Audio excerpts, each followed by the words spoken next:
বৃষ রাশির ক্ষেত্রে সূর্য হচ্ছে চতুর্থ ঘরের অধিপতি। এতদিন অবস্থান করছিল ত্রিকোণে, যেটা হচ্ছে কন্যা রাশি। এবার 17ই অক্টোবর সূর্যদেব রাশি পরিবর্তন করছে, অবস্থান করবে হচ্ছে তুলা রাশিতে। তো তুলা রাশিতে সূর্য এমনিতে নিচ অবস্থায় চলে আসে।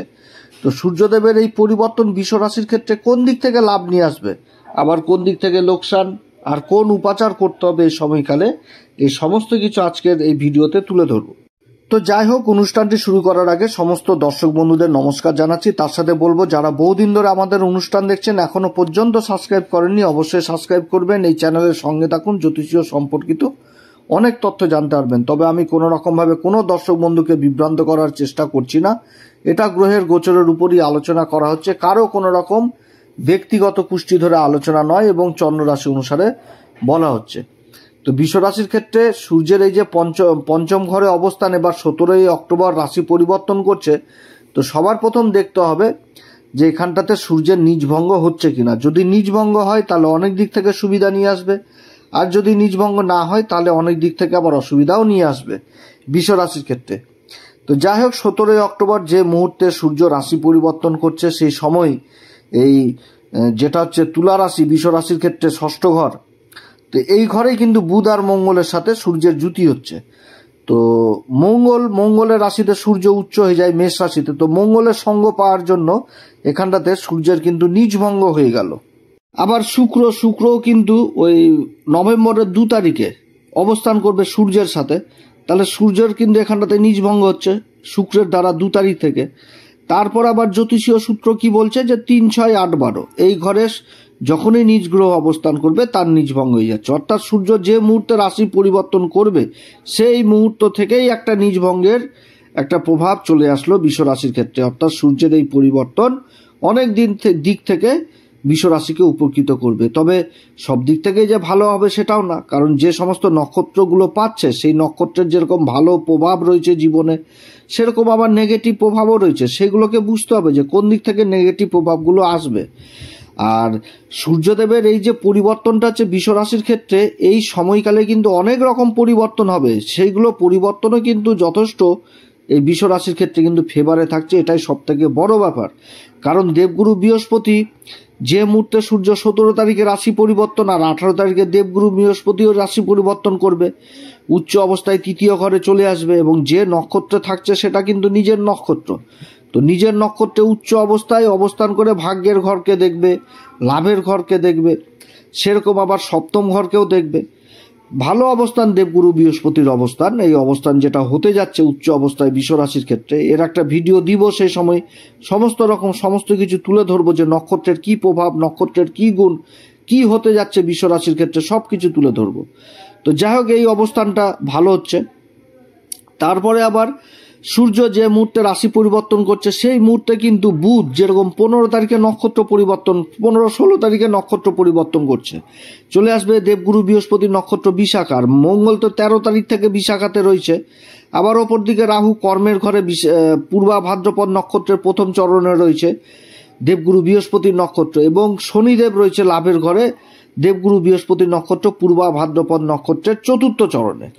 তাহলে কি হচ্ছে যে বুধ, মঙ্গল আর এদিকে রাহু, শনি, এই 4টি গ্রহই কিন্তু দেবগুরু বৃহস্পতির নক্ষত্রে চলে এসছে।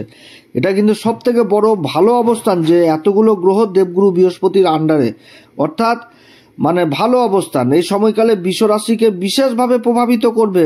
গুরুর গুণগুলো উঠে আসবে এই সময়কালে। যে গুরু থেকেই তো আমরা দেখি মায়া, মমতা, পর উপকারিতা, একটা ঈশ্বর ভক্তি, ঈশ্বর প্রেম, ধর্মের পথে চলা, ধর্মের কথা বলা, এই জিনিসগুলো। তো তার সাথে আর্থিক দিক যথেষ্ট উন্নত হয়ে যাওয়া, তাহলে এই সমস্ত জিনিস উঠে আসছে এই সময়কালে কিন্তু এই বৃষ রাশির মধ্যে। অর্থাৎ রাশি কিন্তু বিশেষভাবে প্রভাবিত হবে।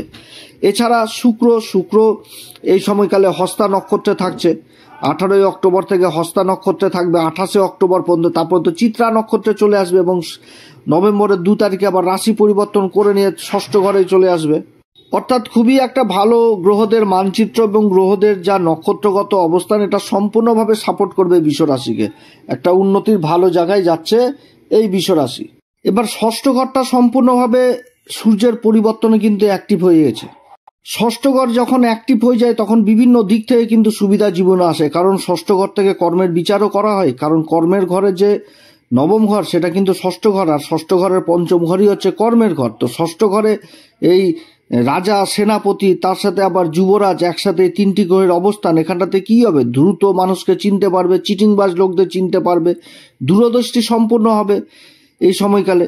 বা এই সময়কালে যতই খারাপ অবস্থান থাকুক, সেই অবস্থান থেকে বের হওয়ার যে একটা পথ, সেই পথটাও কিন্তু বিশ্বরাশি এই সময়কালে পাবে। তবে সেরকম কোনো সম্ভাবনা নয়, এখন উচ্চ সামনের দিকে এগিয়ে যাওয়ার প্রবল সম্ভাবনা থাকছে। তবে সবার ক্ষেত্রে যে সমান হবে সেটাও না, বহু দাদা দিদি ভাই বোনদের জন্মছকে আবার গ্রহের অবস্থান খারাপ রয়েছে, তাহলে তাদের ক্ষেত্রে অবশ্যই বলবো যে ভালো জ্যোতিষীয় পরামর্শ নিতে। আবার কিছু কিছু দর্শক বন্ধুদের যাদের জন্মকুষ্ঠিতে আবার সূর্যই খারাপ হয়ে বসে রয়েছে, গ্রহণযোগ বা সূর্য নিজ অবস্থায় রয়েছে, তার নিজ ভঙ্গ হয়নি, তখন তো এর ফলগুলো অন্যরকম হবে। তাহলে সেই সময় কিন্তু আবার বাড়িতে সূর্যযন্ত্র স্থাপন করতে হবে। সূর্যযন্ত্র এমন একটি যন্ত্র, সূর্য থেকেই তো মান সম্মান সব কিছু লাভ করা যায়, অতএব সূর্যযন্ত্র স্থাপন করতে হবে বাড়িতে। এবার সূর্যযন্ত্র কোথায় পাওয়া যাবে? সূর্যযন্ত্র আমাদের এই স্ক্রিনে একটা প্রোডাক্ট বলে অপশন রয়েছে, সেই প্রোডাক্টে ইউটিউব থেকে দিয়েছে, সেখানটাতে আপনারা সূর্যযন্ত্র পাবেন এবং নিজেদের আপনাদের বাজেট অনুযায়ী পাবেন। অতএব যাদের সূর্য অ্যাকচুয়ালি খারাপ অবস্থায় রয়েছে তারা অবশ্যই সূর্যযন্ত্র বিধিসম্মত মেনে বাড়িতে স্থাপন করবেন এবং সাদা চন্দন, লাল চন্দন বেটে প্রত্যেক দিন স্নান করে উঠে সেই হাতের মাঝখানে সেই দুটি আঙ্গুলে সেই চন্দন লাগিয়ে সেই যন্ত্রের উপর ছিটাবেন এবং তার সাথে বলবেন ওং হিং হিনি সূর্য আদিত্যায় সিং, এই মন্ত্র জপ করবেন। এছাড়া অনেকে জবা কুসুম যে মন্ত্রটা রয়েছে সেই মন্ত্র করেন, তবে এই জিনিসটা করা যথেষ্ট খুব ভালো হবে। যন্ত্রের উপর ছিটানো এটা একটা বিশাল ভালো প্রভাব দেয় আর কি সূর্যযন্ত্রের, কারণ আমি আমাদের বহু লোককে দিয়েছি, তাতে কিন্তু ভালো অ্যাকচুয়ালি ভালো লাভ হয়েছে জীবনে। সূর্যের যে একটা প্রভাব, সেই জিনিসগুলো কিন্তু এসেছে জীবনে এবং উন্নতির একটা ভালো জায়গায় গেছে। তো যাই হোক, যাদের প্রয়োজন অ্যাকচুয়ালি তারা অবশ্যই সংগ্রহ করতে পারেন। তো যাই হোক, সূর্য 17 তারিখে যখন রাশি পরিবর্তন করবে, তখন 17 তারিখ থেকে একদম অক্টোবরের 23 তারিখ পর্যন্ত অবস্থান করবে চিত্রা নক্ষত্রে।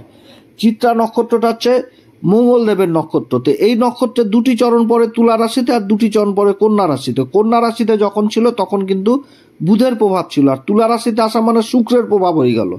তো শুক্রের কোন প্রভাবটা এখানটাতে চলে আসবে? এখানটাতে শুক্রের গুণ চলে আসবে, শুক্রের প্রতিভা চলে আসবে, শুক্রের আকর্ষণ চলে আসবে, শুক্রের ঐশ্বর্য চলে আসবে, শুক্রের ধনসম্পত্তি চলে আসবে। অর্থাৎ এই নক্ষত্রে সূর্যের অবস্থান ষষ্ঠ ঘরে যথেষ্ট ভালো অবস্থান হতে যাচ্ছে। যে কোনো কম্পিটিশনে এগিয়ে থাকবে, যে কোনো যেখানটাতে প্রোডাক্ট হয় সেই সমস্ত জায়গাতে একটা ভালো কর্মের সন্ধান হওয়া বা কর্মলাভ হওয়া বা কর্মে প্রমোশন হয়ে যাওয়া বা নাম খ্যাতি এই যথেষ্ট অর্জন করা কিংবা আর্থিক দিক মজবুত হয়ে যাওয়া, সেটাও কিন্তু বুঝাচ্ছে এই নক্ষত্রে। কারণ এটা একটা হচ্ছে নির্মাণের নক্ষত্র, যে এই নক্ষত্রের অধিপতি হচ্ছে মঙ্গল আর অধিপতি দেবতাই হচ্ছে বিশ্বকর্মা। তো বিশ্বকর্মা হচ্ছে কি নির্মাণের দেবতা। বিশ্বকর্মা যেখানে যে নির্মাণ বস্তু হয় সেখানটাতে কোনো রকম বাস্তু দোষ থাকে না। অর্থাৎ এই নক্ষত্রে বহু কোম্পানির উদ্ঘাটন হয়, বহু বড় বড় যেখানটাতে কোনো নির্মাণ কার্য হয় তার ভিত্তি স্থাপন হয়। খুবই ভালো নক্ষত্র, পবিত্র নক্ষত্র। তবে এই সময়কালে বিশেষভাবে প্রভাবিত হবে তারা যারা হচ্ছে ফিনিশিংয়ের কাজগুলো, ডেকোরেশনের কাজের সাথে যারা যুক্ত রয়েছেন, সেই কাজগুলোতে বিশেষভাবে উন্নতির যোগ থাকছে, কারণ শুক্রের প্রভাব থাকবে এই সময়কালে। অতএব এই সময়কালে বিশেষ উন্নতি হবে এক কথায় যারা এই সমস্ত কাজের সাথে যুক্ত বা কাজের যারা চেষ্টা করছে। এরপরে 24 তারিখ থেকে একদম নভেম্বরের 5 তারিখ পর্যন্ত সাথী নক্ষত্রে থাকবে। তো সেই সময় কিন্তু অনেক পরিবর্তন হয়ে যাবে বিশ্ব রাশির ক্ষেত্রে। গুরুর উচ্চ অবস্থায় চলে আসা 18 তারিখ তো হয়ে গেল, তারপরে বুধের পরিবর্তন হয়ে যাচ্ছে। বুধ কিন্তু রাশি পরিবর্তন করে নিয়ে চলে যাবে, একদম কেন্দ্রে অবস্থান করবে সপ্তম ঘরে বুধ যথেষ্ট ভালো প্রভাব দিবে এবং মঙ্গলও চলে যাবে 28 তারিখে, বুধের সাথে অবস্থান করবে এই বিশ্ব রাশির ক্ষেত্রে।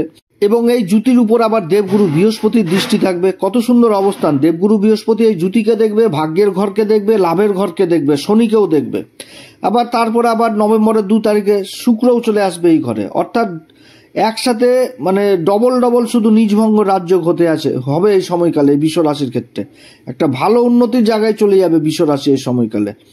তো যে নক্ষত্র সাথী নক্ষত্রের যেরকম ভালো দিক রয়েছে আবার খারাপ দিকটাও রয়েছে। সাথী নক্ষত্রের নেগেটিভ দিকটা সবার প্রথমে বলি।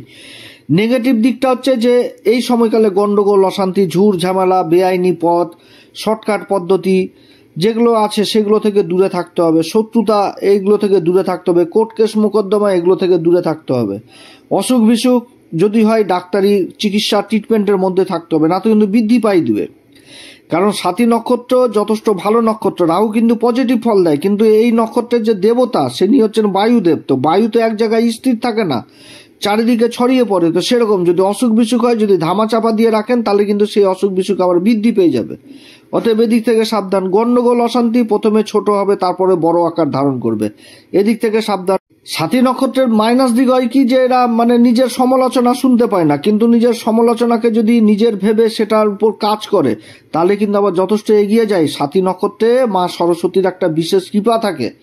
তো শিক্ষার ব্যাপারেও কিন্তু যথেষ্ট ভালো ফল দেবে। যারা ডাক্তারি লাইন নিয়ে পড়াশোনা করছেন, মেডিকেল নিয়ে পড়াশোনা করছেন, তাদের জন্য একটা ভালো অবস্থান হবে সাথী নক্ষত্র। এছাড়া সাথী নক্ষত্রে যারা বড় বড় কোম্পানির সাথে যুক্ত রয়েছেন, কোম্পানির সিও হোক বা বড় বড় পোস্টে, আধিকারিক পোস্টে যারা রয়েছেন, তারা তাদের কর্মের জন্য সফলতা পাবে।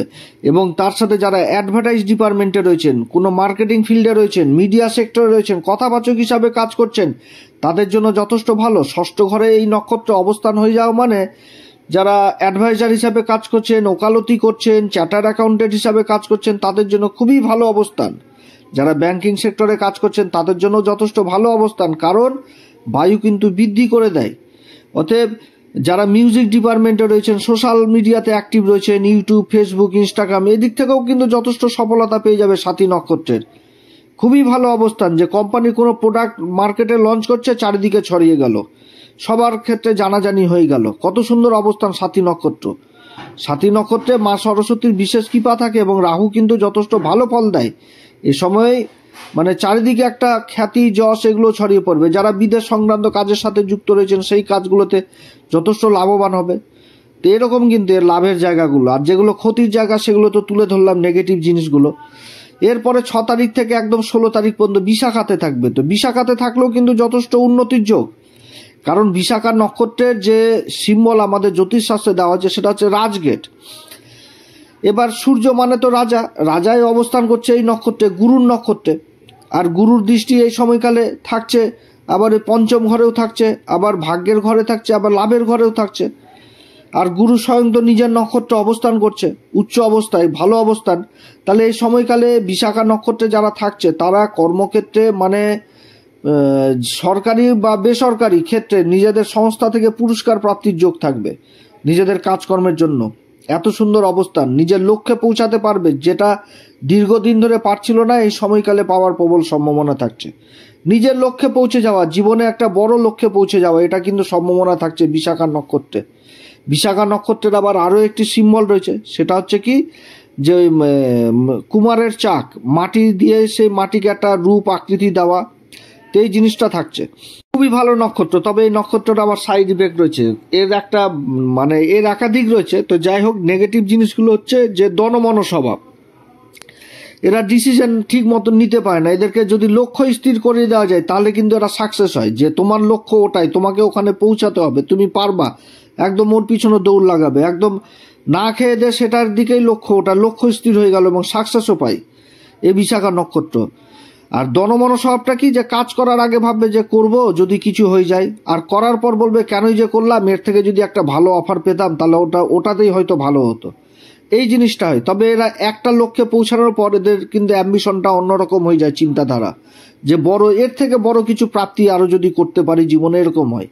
ব্যবসায়িক দিক থেকেও কিন্তু এই জিনিসটা উঠে আসে, যে কোনো কাজ করেছে, 10,000 টাকা কামাই করলো, তারপরেও চিন্তা ভাবে 10,000 টাকা দিয়ে কী হবে, আরও 15,000 টাকা কামাই করতে হবে, ওই রাস্তা খুঁজে বার করো, ওই দিকে চলে যাও।